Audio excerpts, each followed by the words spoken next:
It is Monday, which means we're going to be looking back at the past week in Blue Jackets action. I am in net because I have been practicing. I did get a call from the organization about maybe coming in and playing some goaltender, which I'm ecstatic for. Some of the conversations have been a little weird because I'd heard talk of, for some reason, some kind of like repairing or maintaining a tank of some sort. I don't know what that has to do with me playing goaltender. I'm not sure what that has to do with it.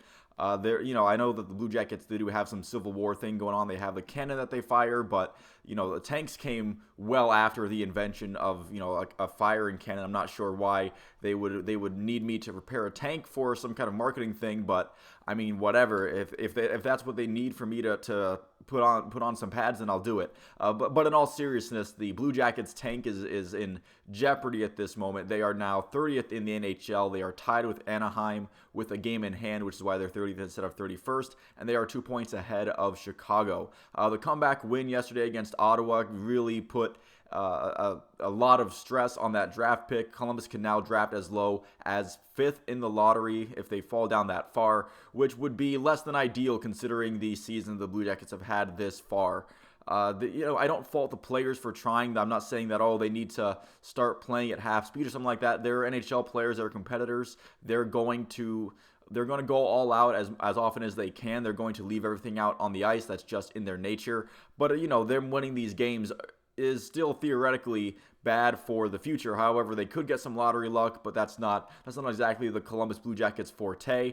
And honestly, I can't even blame the front office either, because I cannot think of a better lineup, better built for a tank than this. They've been getting hit with even more injuries left and right.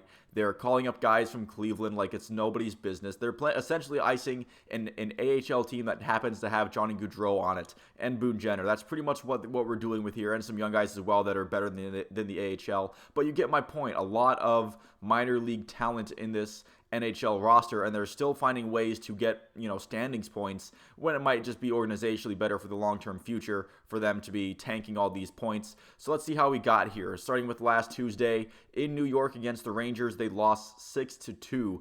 Hutchinson against Shesterkin in net for this one. New York going up 3-0 early, 2 goals down from their deadline players in Patrick Kane and Tarasenko, so some of their deadline additions throwing their weight around against the Jackets, although the Blue Jackets did respond pretty well in that period, with Marchenko getting a power play goal and one from Johnny Hockey as well. And on that goal, Kirill Marchenko tying Pierre-Luc Dubois' rookie goal scoring record at 20, so that's good for him, and we'll get to that more as the week goes on.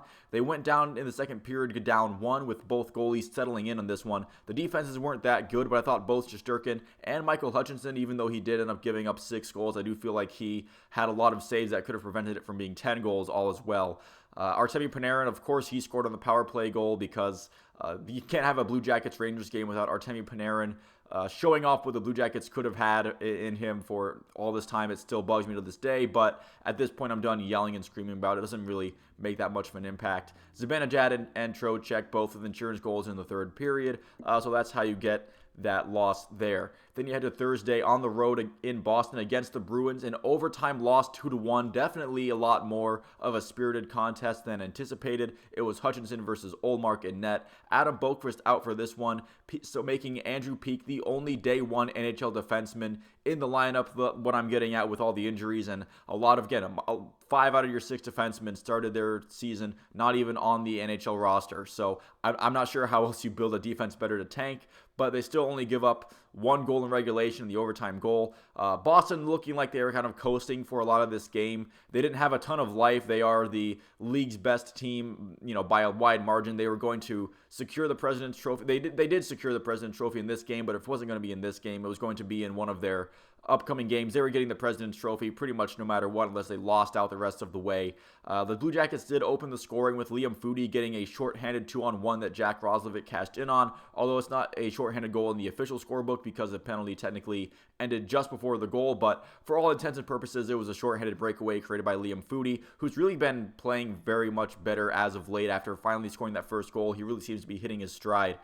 Michael Hutchinson, I thought he had another pretty solid game. Linus Ullmark responded in kind. He had a decent game of his own. It was a 2-1 game, so both goaltenders really showing up, coming ready to play. Boston would tie in the second period on a power play goal from Tyler Bertuzzi. The real attraction was not the hockey game happening on the ice, but it was the fighting that was occurring within the hockey game, in which there were 3 fights, with Billy Sweezy and Jakub Lauko having a great fight, getting everyone pumped up, including a pretty funny reaction from Billy Sweezy's dad. Billy Sweezy is a Boston native. His dad was in, a lot of his family was in attendance, and seeing that fight definitely pumped the crowd up a lot. Lane Peterson getting in a fight with Frederick, although Lane Peterson got knocked out in 1 punch and he would leave the game, and he hasn't been back since. And Boone Jenner, team captain, and Brendan Carlo getting into a fight as well. Game going into overtime tied 1-1, and it was be David Pastrnak putting the game away, turning the back burners on and going forehand backhand on Hutchinson to seal the President's Trophy for Boston.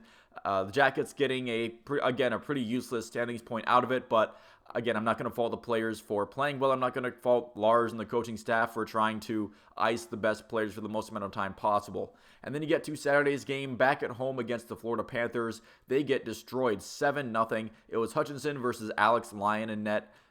This was Alex Lyon's first NHL shutout, so more first accolades happening against the Blue Jackets. Hooray for that, whatever.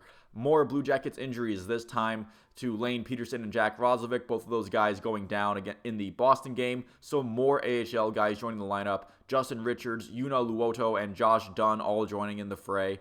This team looked like this game looked like a last place team that was injured, going up against a team in the Florida Panthers that is in a playoff race and they're desperate for standings points. And this was the result that you got, especially with Keith Tkachuk calling the Panthers soft recently before they went to Toronto. I'm sure some of that sting is still going over. They really made sure to put their foot on the Blue Jackets' neck and really never let go on this one. This was Carter Verhaeghe with 4 goals. The less said about this game as far as a Blue Jackets perspective, the better. And then you get to yesterday's game, still at home against the Senators. They get an overtime win, 4-3. It was John Gillies in his first game as a Columbus Blue Jacket versus Talbot in net. A wild first period, although they do play Minnesota, and this was against the Senators. It was a crazy first period, I should say, with 5 total goals. Kent Johnson starting the scoring out on the power play. The Blue Jackets' power play has actually been pretty decent for the last month or so. Ottawa responding with a goal, but Eric Robinson would put the Blue Jackets back in the lead 5 seconds later. On that Eric Robinson goal, it would be Justin Richards getting his first Blue Jackets point on the secondary assist on that goal. Senators do get 2 more goals before the end of the first period, including one of them after John Gillies had lost his skate blade, and then it would be Alex DeBrincat putting the Senators in the lead. The game would settle down in the second period. Gillies adjusting well after a shaky start. I feel like he had a nice rebound to that game. No scoring in the second period, and it did look like the Blue Jackets were headed toward an uneventful 1-goal loss until Boone Jenner would tie the game up on a slap shot from a little bit of distance, and we'd go into overtime 3-3. And early in the overtime, Johnny Gaudreau would pickpocket Tim Stützle. He got over to Marchenko, and he puts it past the goaltender, breaking Pierre-Luc Dubois' record for rookie goal scoring with 21 goals. John Gillies getting his first win in a Blue Jackets uniform, although he has been sequentially sent down to Cleveland in order to bring up Jet Greaves. Maybe the organization wants to see what Jet Greaves looks like in an NHL game, as Jet Greaves, that is someone that they might have a backup plan for in the future. Maybe he doesn't seem to be in the immediate future. The obvious joke is that this is retribution for John Gillies ruining the tank, which is why they've called me in to fill the goaltender spot for them. Jet Greaves, I don't know if he can fix a tank like I can fix a tank in net here, but anyway, the Jackets, again, they got 3 standings points this week in a week where they really needed